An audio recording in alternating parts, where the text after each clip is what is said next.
Saturday. Christmas comes early. Unbelievable! Welcome to this incredible scene. Bills. To the end zone!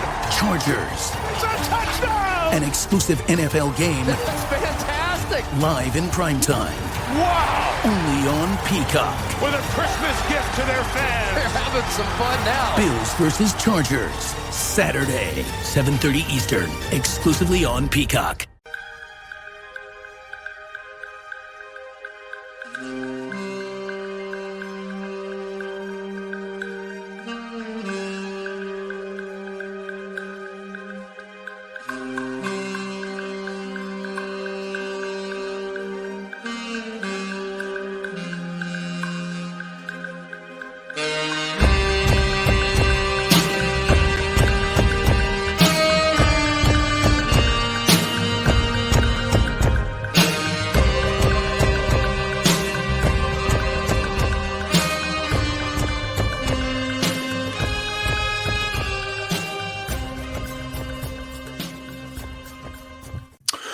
Hello, everybody. Welcome to Pod Mavericks After Dark.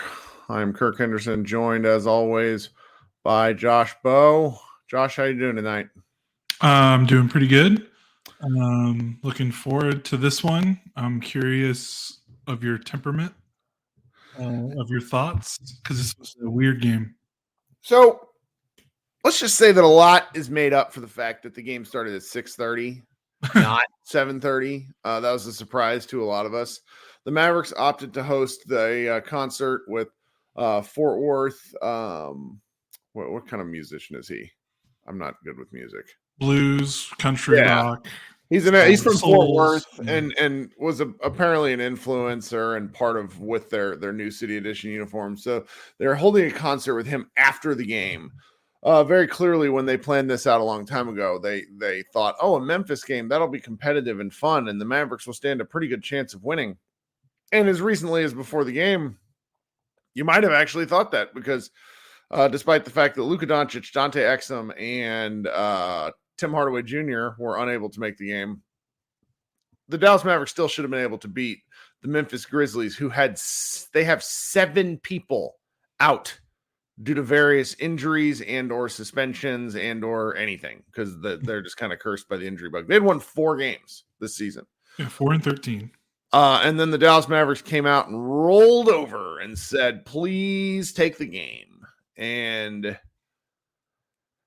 so it's in like just some inside baseball at Mavs Moneyball. When we do, we have a pretty dense crew of people who write on games. But the guy who had agreed to do tonight's game basically texted me and said he was feeling pretty tired and asked if I would do it. I said, sure. So I sort of, I was watching the game, but I take notes and things like that whenever I write. And tonight I hadn't did that till midway through the first quarter. And this game it was really pathetic. And I don't know how to really talk about it in a fair way because when you're missing Luka, yes, that's obviously going to be a problem. But then when you have a guy like Kyrie Irving, that's sort of supposed to be his deal. Yeah. And, we'll just get this one out of the way early. Kyrie Irving shot 3 of 15 from the floor and was awful. And the Memphis Grizzlies coach basically lapped Jason Kidd on repeat. And the Mavericks just were never able to do anything to get easy shots in this entire game. And I'm not sure how the fuck that's possible. I checked this, Josh. Kidd called 3 timeouts the entire game. Wait, what? He called 3 timeouts. I went through the game log. I could now, if I'm wrong, I'm wrong, and I'll rewrite it and I'll look back. But I went through the game log and Control F for timeout for the whole game. They called 1 at the end of the first quarter, about 2:45. 1 at the end of the second quarter at around the 3:16 mark, which I'm pretty sure is that use it or lose it mark. Because you get 7 total timeouts. You can only carry 4 into the fourth quarter. And then he didn't call 1 at all in the third quarter, which is when the game went from being and they played a pretty good third quarter, the Mavericks did. But then in the fourth quarter, there was one timeout when the Mavericks cut the lead to 6, and then the Grizzlies scored to make it an 8-point lead. because it was 10:08, and then he didn't call anything for the rest of the game. And that's pretty crazy considering they were basically trailing double digits almost the whole time. So it's like, what are it's funny, and I swear I'm not doing this in response to the really amazing YouTube comment we got. Thank you for whoever wrote this, who suggested Josh Bowe and I want to be team employees. Very clearly a newer listener to the show that hasn't listened to us kick the shit out of their decision making for the past 6 years. Anyway, but that was like, I'm just like, I'm watching this, and you see Kid in the post game. He gave he said, I take some responsibility for like Kyrie not being able to get open, and it's like, wow, you could do this during the game. I swear, there's the ability. You can go timeout. You can draw some things on the board, and you can get somebody to do something interesting. Because I swear to God, these basketball players are talented and can do something other than one-on-ones. I promise. Yeah, that was weird because it's like when you're shorthanded, you would think this would be the time to be like, I need to tinker a little bit more. I need to mix it up. I mean, he mixed it up with rotations, but in terms of like the product on the floor, it looked like just kind of business as usual, which is difficult because Kyrie was really the only functional player that could do stuff with the ball in his hands, and he had a crappy game. And from there, it was just like nothing. Like, I don't know what the plan was for this game. Like, obviously, you know what the plan is with Luka, and they're all fully healthy. Like, this was like a game where you needed a better plan than just let's just keep doing what we're doing and hope Kyrie.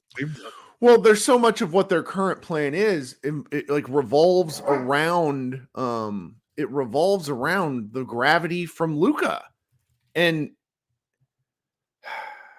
I don't want to kick Kyrie too much because I think they had a really good defensive game plan on him. But if Kyrie's the guy who's responsible for the gravity and they blanket him on the way to the rim where all he can do is get off tough shots, then yeah, you have to do something differently. You just have to. Because I have a feeling what we're going to do here is what we tend to do during losses and kind of go through player by player and talk about their performance. And it was just such an odd game from everybody. I don't know. I don't want to like overreact. And, because at one point I said, like, when Jaden Hardy, I don't think he only had 2 turnovers, but both of them were of the live ball, like horrendous variety. And I tweeted something to the effect of, can we please send him back to the G League? To which I got some pushback from different people. And then, it was a joke in-game observation where I'm pissed off. But it's like, outside of Kyrie, there really wasn't, with Exum not there was nobody else who could really get to the cup. Josh Green did some interesting stuff in the first half because Josh Green is very fast. But Josh Green has no change of speeds. He has, like, I'm going at the rim like this, and it either works out really well or it, like, he falls over. 0 points in the second half. 0 points. Missed all 3 of his shots. How many points did he end up with? How many points? 10. Shout out to our guy up in Portland. I think his name's Brian, who tweeted before the game. God, I need to go find this. It was just, it tickled me to pieces. He said, his handle is at PDX Mavs. He said, he's retweeting somebody noting that Kid says Hardaway is out tonight with back spasms. Dallas is shorthanded. And Brian retweeted and said, Josh Green steps up big tonight and takes on a larger scoring role, and then puts in parentheses 11 points. So talk about absolutely perfect. Yeah. And I mean, I don't know. The Josh Green experience for me is so painful because there's a weird reaction from some people that are like, why aren't the players that come off the bench and don't play a lot, why didn't they save the Mavericks in this game when they played even more and have more offensive responsibility? And it's like, that's not how it works. Well, it was their chance. I think that's like my answer was like, it was Hardy's chance to do something. It was Josh Green's chance. Yeah, maybe those 2 guys I get, but like thinking Grant Williams and Omax Prosper and Rashawn Holmes and Markieff Morris are going to save you against the team that bad. I get the cope. I really do, because just watching that was so painful. And Santi Aldama, who is a player I suppose many Mavs fans were not that familiar with. I mean, he just torched Josh Green and other Mavs players all night long. And when you watch the different guys on that Memphis team that stepped up tonight, Jalen Noel had scored 4 points this season. That's pretty good. And he had 19 tonight. 19. He did that to the Mavericks last year, didn't he? When he was in Minnesota, when he was with Minnesota. He's kind of one. He's a Mavs killer. Yeah, he's like 6'4" and just annoying. Like someone like NBA 2K creative player Vince Williams Jr. Can we have him? He looked awesome. He looked awesome. Had 15 points and 9 rebounds. And like when you see like all these different guys from Memphis that chipped in little ways, because their star players, like Jaren Jackson Jr. was garbage. He had 4 points and 4 rebounds. Like Desmond Bane was obviously a superstar. Yeah. Bane loves kicking the shit out of the Mavericks. It's so fun. He just loves it. Funny. Good for him, man. Yeah, right. Yeah. He should feel that way, right? Yeah. And you just go down this line and it's like, what is happening? Yeah. I think overall though, like, I mean, once Luke, I mean, I did still think that the Mavericks would win. I think I did too. I thought they would even still win comfortably because I just thought Kyrie Irving would have like a Kyrie Irving game and not a cold doo-doo on a dirty plate game. But even then, like with no Luka, like pretty much when Luka's not playing, I just don't really feel any emotional attachment to the game. Like, it's just in my head. It's like, if they win, it's nice. If not, whatever. We kind of know what this roster is without Luka, which is it's kind of been like that forever, even with Kyrie here. And I think the most disappointing thing about this game isn't necessarily that like Josh Green didn't light it up. Like, I guess that kind of stinks, but like whatever. Like he's been kind of MIA all season. Like Jaden Hardy, your second round pick, not lighting it up. Like, it's kind of like, okay, whatever. Yeah. But Irving, I mean, he had 1 point in the first half. He made 0 shots in the first half. Like, it's not that he had a bad game or an inefficient game. Like, there's a difference. If he scored like 21 points, but he missed a lot of shots, but he was legitimately trying to, he was putting something out there to give them a chance to win. And that he just had a cold night from the floor. That'd be one thing. But he was not only bad, but like invisible and passive, which is just absurd. How did he only have 15 shot attempts? Like, that's crazy to me in a night like this. Like, this is a game where he has to come in and be like, I'm the best player on the floor, which he was. I mean, which he was entering this game. Like, he's the best player on the floor between the two rosters. He should have exerted his will. Now, I'm getting some people blowing back. They're like, well, with the coaching, there was no way he was going to have a good game. And I'm like, man, I've watched Kyrie do a lot of things on his own that did not require exquisite coaching. Most of what he does. Are we crediting Kyrie's stellar play in some of the games before this to coaching? Get the fuck out of here. Right. I mean, it's kind of a weird defense by Kyrie stands, because you're kind of saying, okay, so he's not good enough to do all this on his own. He needs a bunch of help, which is just a weird defense. But yeah, I think if his demeanor was a little bit different in this game, I think that would have made a difference. This helps though. I hope I don't mess up your name. Wamik in the chat says Kyrie says he got injured and tweaked his ankle via the post game comments. Well, that explains it. Yeah. So okay. Well, then disregard everyone. Disregard. Then they had no chance. But I mean, did he tweak? When did he tweak? I mean, when did he tweak? I don't know. Ankle? I mean, but he was pretty bad, like right from the tip. So obviously that doesn't hurt. That doesn't help. And I know he's probably still dealing with the foot stuff because that doesn't really go away. But one of the things I'd be interested in seeing Kyrie's field goal percentage by quarter, because I feel like he has gotten off to slow starts most games. I think so. That's okay. But otherwise, there's nothing really to say this is the team. Like, well, but the thing that became very clear to me is we know this already, but good God, are they small? Kid was rolling out there with lineups in the second half when Derek Lively wasn't out there, where Grant Williams and Derek Jones Jr. were the biggest players the Mavs had on the floor. He had Olivier Maxence Prosper playing some center.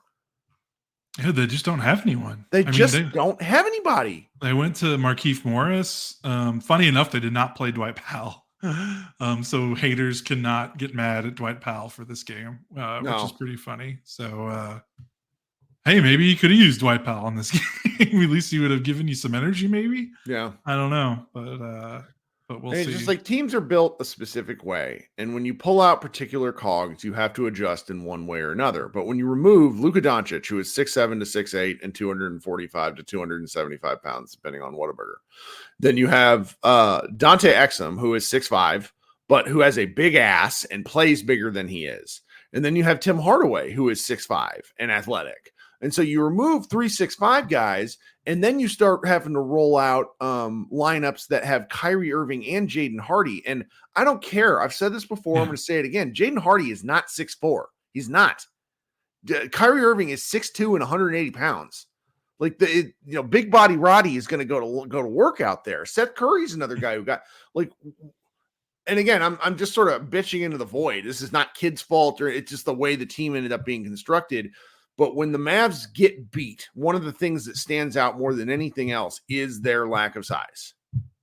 Yeah, absolutely. I mean, Memphis had 50 points in the paint, despite the fact that Jaren Jackson didn't do anything. Mm-hmm. What's funny? I hate watching that guy. I know you do. He's like your big man, Kyrie. Well, because he's so talented, and some of the fouls, like he got his third foul on Grant Williams, jumping at a Grant Williams pump fake, who was at that point 0 for the century.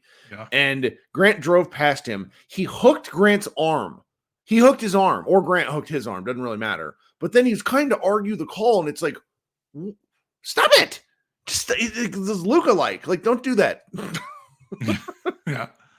Man, I'm just looking at the box. It's pretty crazy. Memphis only had the rest of their starters besides Bane, did nothing. It's pretty crazy that they lost this game basically because Memphis's three bench players, Noel, Aldama, and Williams, had pretty big games. So I guess that's probably why Mavs fans feel pretty frustrated about this game, because you're probably like, well, why can't our bench guys do that? You go through sections. Yeah, I mean, that's exactly right. And then if you go through sections of the game log, and it felt like this in real time, the Mavericks would get within 5 to 9, actually it was 7 to 11 points.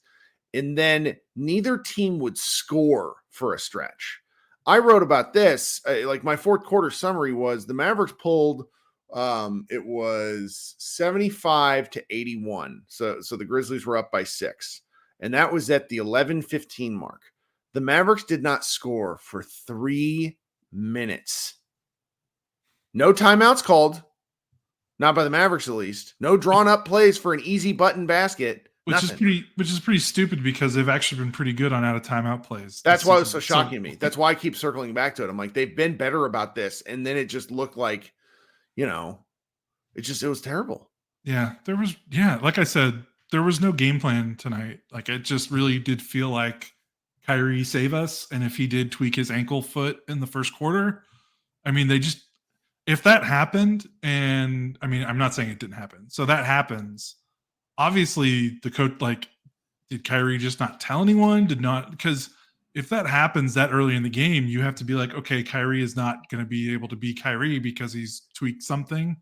Let's do something else. And it felt like the only time that kind of looked like they were doing something else was when they went to Seth Curry in the third quarter and kind of ran some plays for him off some screens and did some off-ball stuff. And they got some good looks. He scored 12 points. Mm-hmm. But it wasn't, it just wasn't enough. They just couldn't keep spamming Seth running off a curl to the wing and hitting a three. It was pretty nice, but they needed to do that for more guys than just Seth. They needed to run Josh Green off some more dribble handoffs. They needed to do some more Jones off-ball cutting, just something else. It just looked like they didn't have a real focused game plan once Kyrie wasn't Kyrie, except for maybe some Seth plays. And then, Seth Curry is not going to be a guy right now that can play 30 minutes and carry your offense for an entire game. So that was, once that kind of stopped, the Grizzlies just went right back up to that double-digit lead. Well, and there's also, we haven't even talked about him yet, but Mr. Ali in the chat brings up another really good point where he says, I personally thought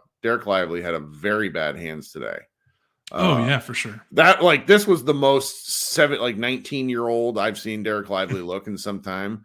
My favorite, and this people yelled at me about this based on my comment, but Kyrie threw him a beautiful pass, threaded him the ball where he caught the ball underneath the hoop. Now, as a big man, you are taught from the moment you are positioned as a big man in a lineup, if you catch the ball high and you bring it below your shoulders, you're going to lose it. That's just, and so what did he do?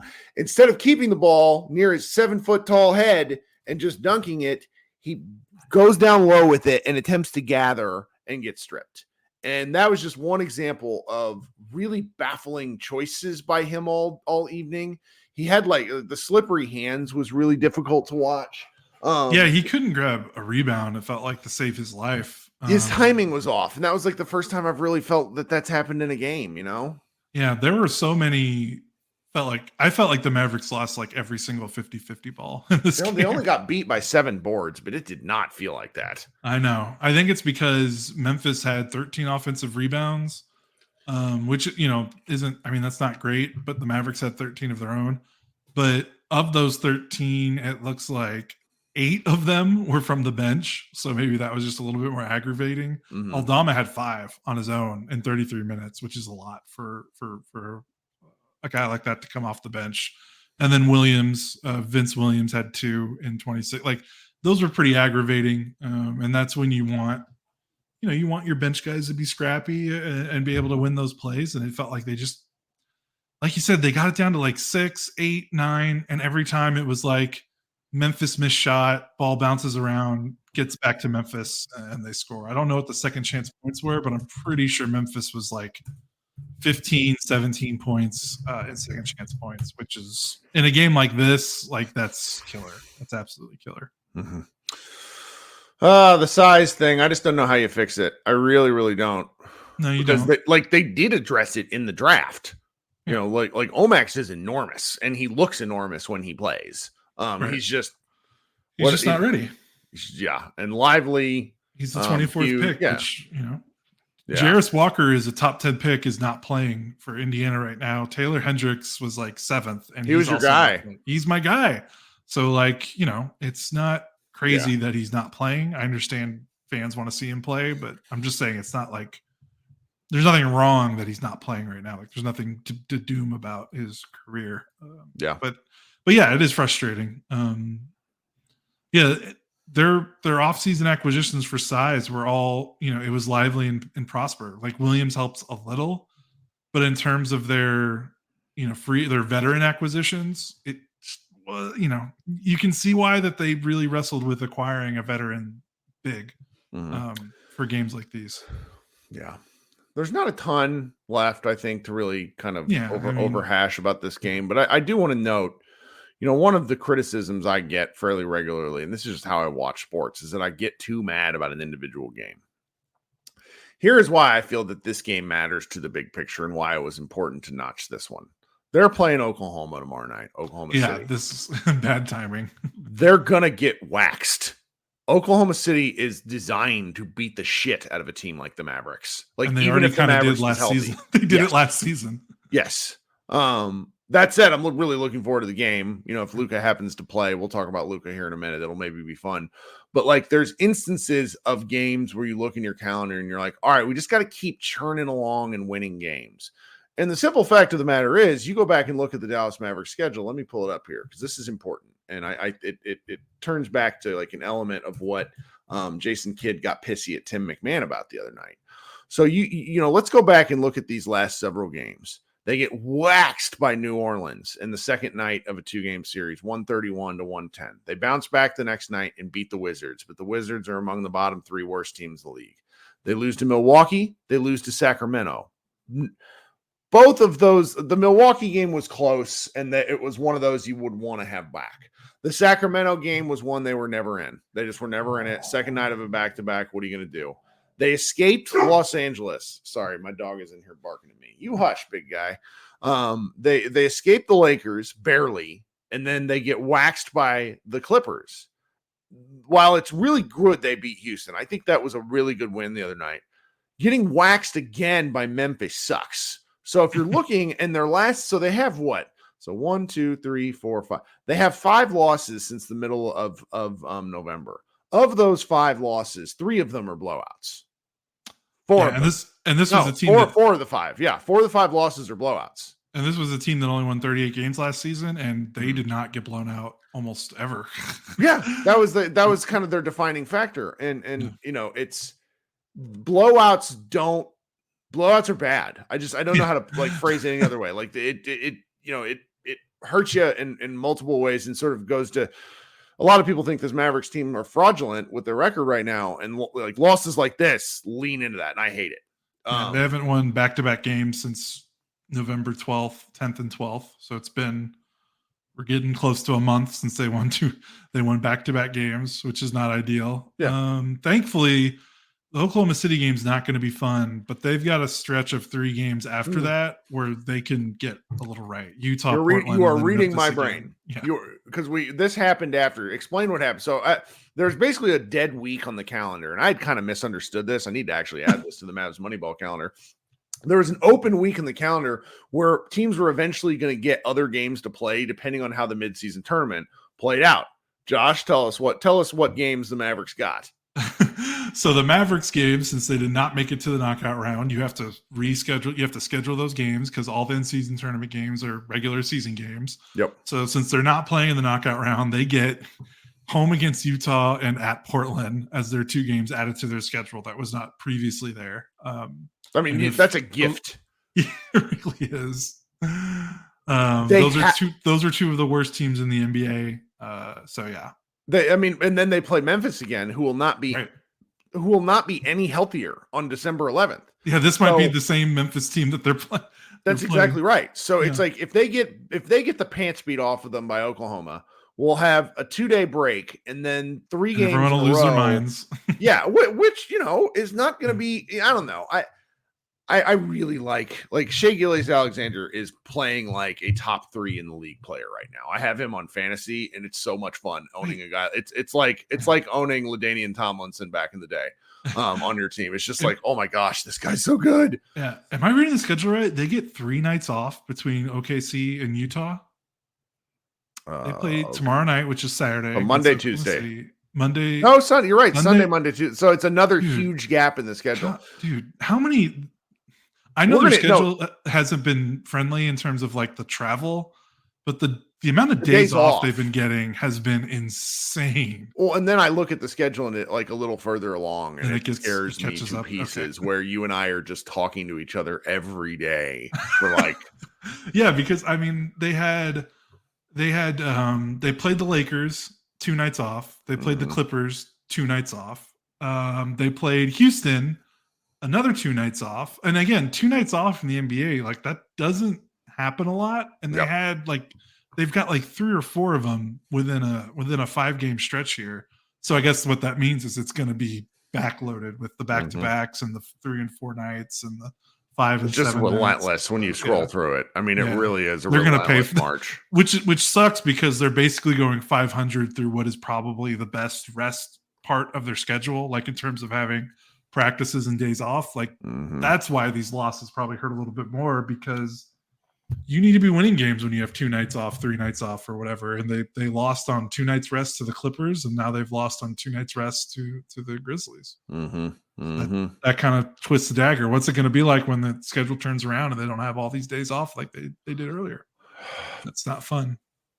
Yeah, so it's like they were at a travel deficit because they were on the road a lot, but they had pretty good breaks. So it's not concerning. It's like, I've been sitting here saying for quite a time that, like, for me, the successful Maverick season is 44-38. So we're still trending that way. They're 4 games above 500 right now. There's still the opportunity for them to do some interesting stuff. It's just like this is one of those where you wonder, are you going to look back and wonder about this one? And I think the answer is probably. Yeah, I think so too. Okay, so I'm not going to host another live show tonight because I was up 3 times with the baby. I'm like, my wife needed the night away. She was just losing her mind. So I kept getting up with little guy, and it was like, I don't know. We're kind of reaching that. He's been a much easier baby, but we're reaching that point of like fatigue. Like, I don't know. Yeah. Even the easiest babies are going to wake up a bunch overnight. Speaking of that, we didn't even touch on that. I don't know. Oh yeah. Top of the show. We didn't say anything about it. Yeah. So Luka and his longtime girlfriend and recently, as of July, fiance, welcomed their first daughter and first child into the world either yesterday or today. So congratulations to them, though they will never see this. But it's silly. It's sentimental. I have a 1-month-old at this point. You have a young kid. It's seeing a person that you admire and watch and like these players, seeing these, like, one of the things I really love is seeing NBA players be dads. It's just one of my favorite things. Jason Tatum with his kid, the way like all these guys are with their children it's just something I love to see. And it's one of the few ways that we can directly to relate these guys. Yeah. And so, seeing Jokic with his like always waving to his daughter, who's a little girl, like probably like 3 or 4. It's just, it's great. Like I'm looking forward to the eventual like Luka as dad content, because the man is already fit. Like he's got a dad bod. He makes dad jokes, but now he's going to get dad strength. Dad strength power on top of Luka strength is really, like, the NBA ought to be concerned. Remember when Dorian had a kid either last season or the season before, and he looked that's like tomorrow night's recipe for success. If Luka plays tomorrow night, that's the answer.